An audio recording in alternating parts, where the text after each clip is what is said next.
I grew up quiet, introverted. The kind of kid who sat at the edge of the classroom, never raising my hand, never knowing what to say. No friends, no real connections. No real I connections. thought something was wrong with me. I thought something and when was I finally wrong decided with to me. fix it, And when I I did finally what decided to everyone fix tells you it, to do. I did what everyone bought tells you to do. books. How to I win bought friends and books. influence How to win people. friends and How influence to people. talk to anyone. How to talk to anyone. I watched hours of videos about social skills. I tried to copy the advice. Smile more. Make eye contact. Repeat their name when you talk to them. And do you know what happened?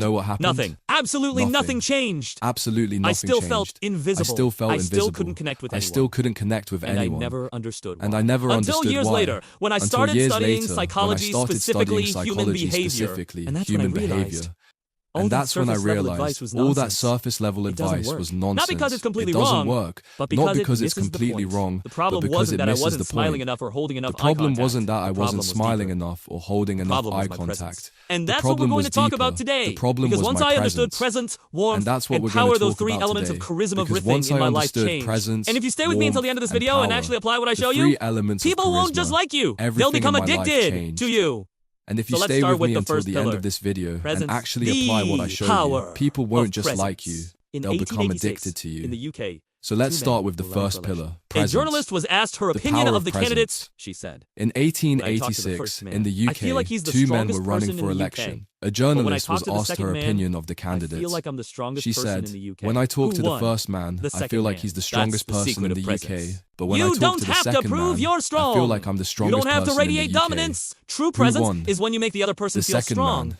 So how do you do That's that? the secret of You listen. presence. And I know you you've don't heard have that to advice prove before. you're strong. Be You a don't good have to listener. radiate But let me dominance. show you what it actually True means. presence is when Because you make most the other people get person this feel strong. completely wrong. So the how do you listening do mistake that? everyone You makes. listen. Here's what most people do. And I know you've Someone heard that speaking. advice before. And instead of really Be a listening, good listener. their brain But is let me racing. show you what it actually What means. should I say next? Because Should most I ask people a get question this to show I'm completely interested? wrong. Should I smile The listening here? mistake Nod everyone there? makes. They're not listening. Here's what They're most rehearsing. people do. Someone is And people speaking, can feel and it. instead of You've really done it listening, yourself, their brain is haven't you? racing. Talking to someone, What should I say next? you know they're not Should really I ask a present with question you. to show They're I'm just interested? waiting for their Should turn I to smile speak. here? Real listening Nod there? is different. They're not listening. Real They're listening is rehearsing. simple. And people can feel Don't it. think about what You've you'll done say it next. yourself, haven't Just you? listen. Talking Forget to what happens someone, after they you finish know talking. They're not really present Forget with how you. you'll respond. They're Let your just attention waiting rest for their turn completely to on their speak. words, their Real tone, listening their is body different. language. Real Because listening is here's simple. the Don't truth. think about what you'll say If you next. actually listen, Just listen. they will feel it. Forget what And when happens someone feels after truly they finish listened to talking. really seen Forget it, how you'll creates an respond. Let instant your connection. attention rest completely on their words, their tone, their body language.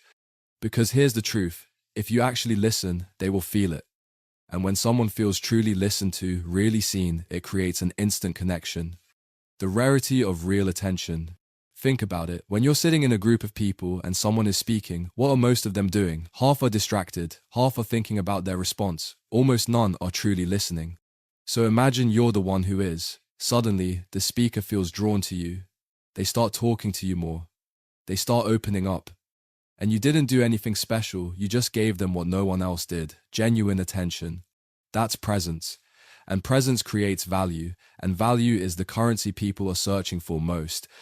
Comfort, the second layer of presence. But presence isn't only about listening, it's also about how you carry yourself. And here's the key, you have to be comfortable.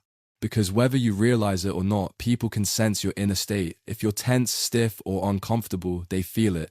And unconsciously, they think, he doesn't want to be here. But if you're relaxed, if your body language is open, spontaneous, natural, they also feel it, and it makes them relax with you. So how do you become comfortable? Simple. You give yourself permission to be.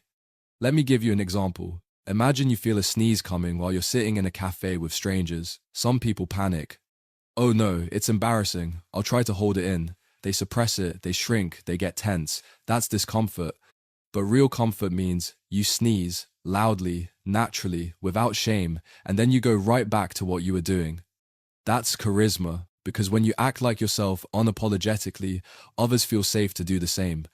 Think about when you're with your brother, or your mom, or your closest friend. How are you? Relaxed, unconcerned, spontaneous. That's exactly the way you should be around everyone else.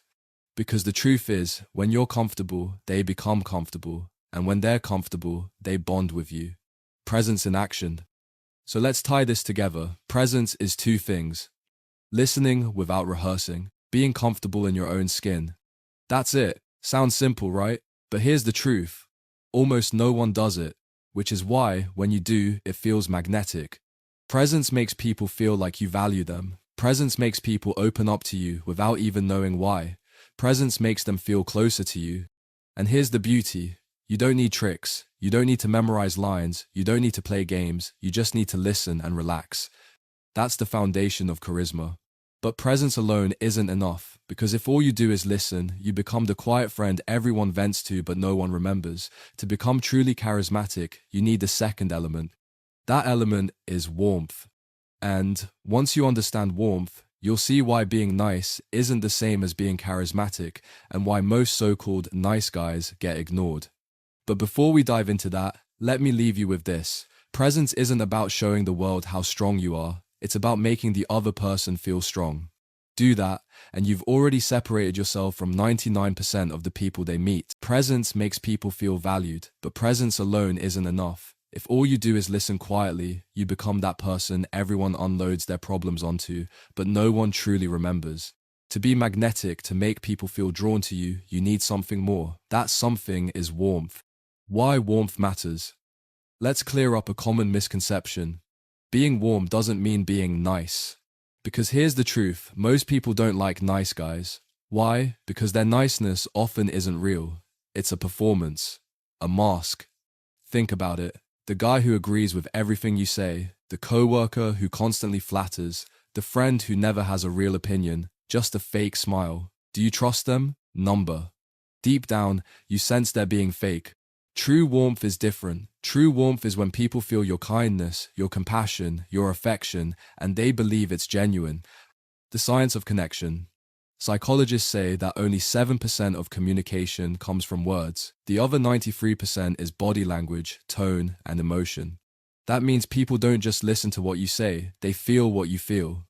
Here's an example. Imagine you're talking to a doctor. He's polite, professional, says all the right words, but for some reason, you just don't like him. You can't explain it. It's not his words, it's his energy. That's warmth, or rather, the lack of it. When you speak to someone, they don't just hear you, they feel you. If inside you're thinking, I don't like this guy, I'd rather be somewhere else, they'll pick up on it even if your words are polite. They'll walk away thinking, something about him feels off. But when inside you're genuinely interested, when you feel admiration, when you're excited to connect, they'll feel that too. And suddenly, without knowing why, they'll feel closer to you. The secret, see the good. So how do you create true warmth? Here's the simplest way. When you talk to someone, assume they're a good person. Look for what you can admire. Look for what you can appreciate.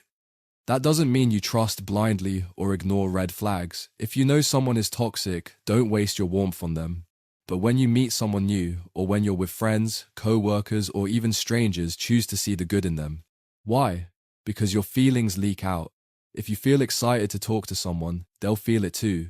If you secretly judge them, they'll feel that too. And warmth dies instantly. The power of giving.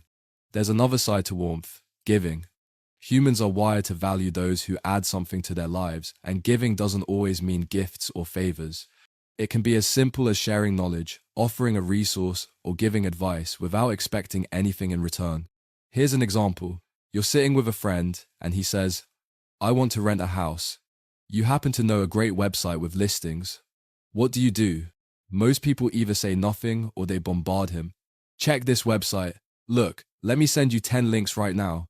Did you check it yet? Did you like it? Let me follow up tomorrow. That's not giving. That's imposing. Real giving is simple. You just say, oh, there's a great site I know. It has lots of listings. That's it. If he wants the link, he'll ask. If not, you've already added value. No pressure, no expectations. That's how giving builds warmth, not by forcing, but by offering. Acceptance, understanding, and honesty. There's one more layer to warmth, and it's powerful.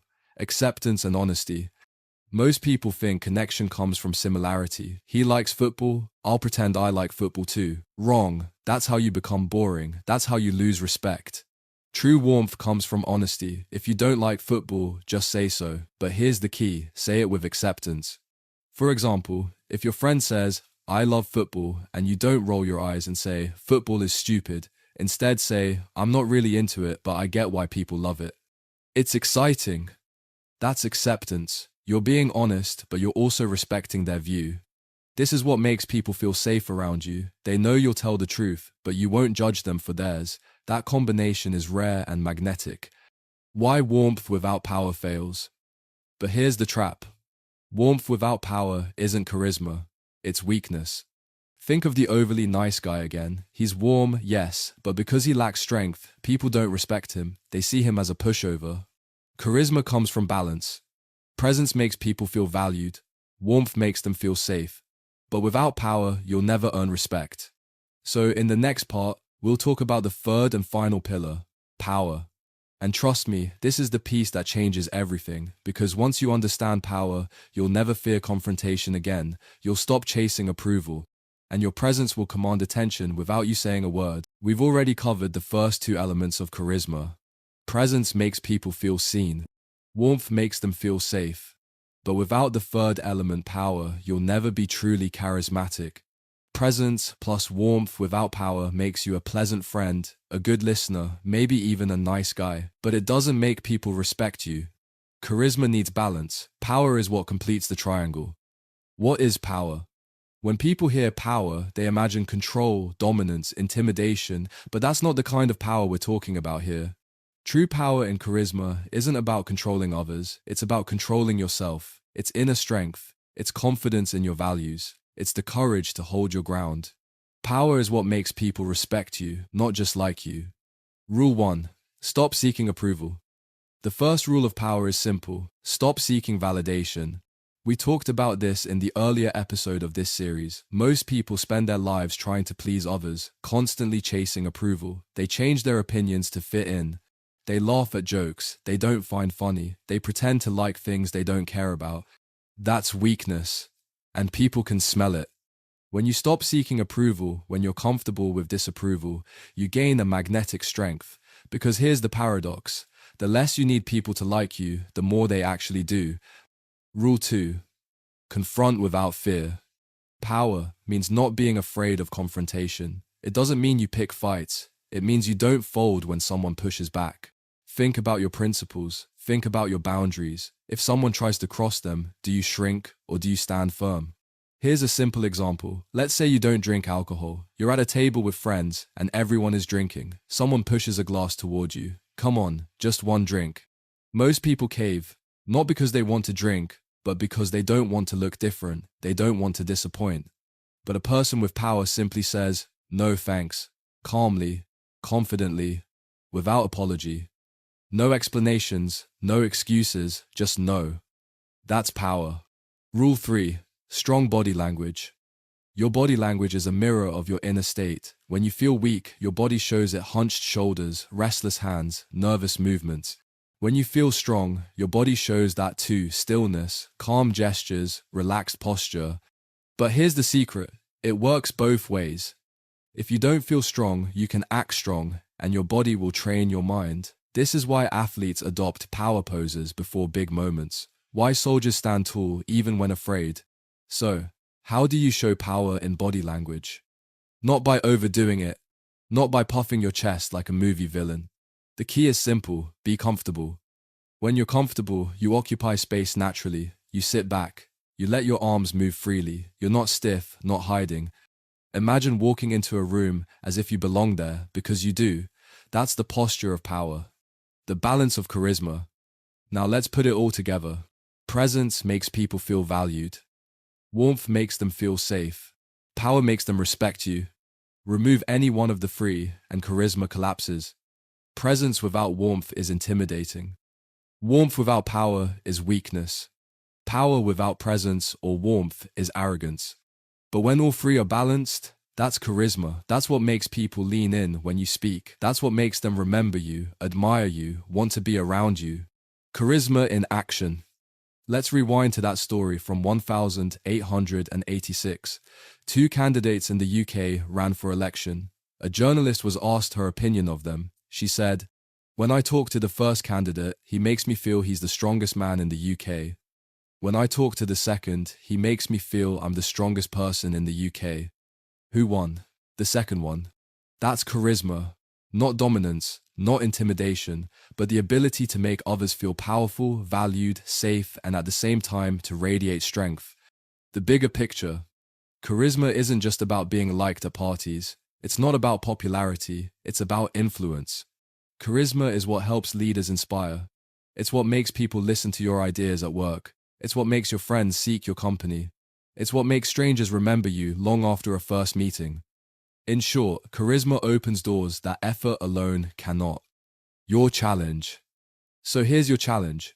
For the next week, practice presence. When someone talks, don't plan your reply. Just listen, really listen. Then practice warmth. Assume the best in people. Let yourself admire their good qualities. Share value without imposing it. Be honest but respectful. And finally, practice power. Hold your ground. Don't explain away your choices. Walk into every room like you belong there. Do this, and slowly but surely, you'll notice a shift. People will lean toward you. Conversations will last longer. Strangers will remember your name. You'll stop chasing connection and start attracting it. Charisma isn't magic. It's not something you're born with or without. It's a skill. And like any skill, it can be practiced, sharpened, mastered. Presence, warmth, power. Together, they create the invisible force that makes people want to follow you, listen to you, and connect with you.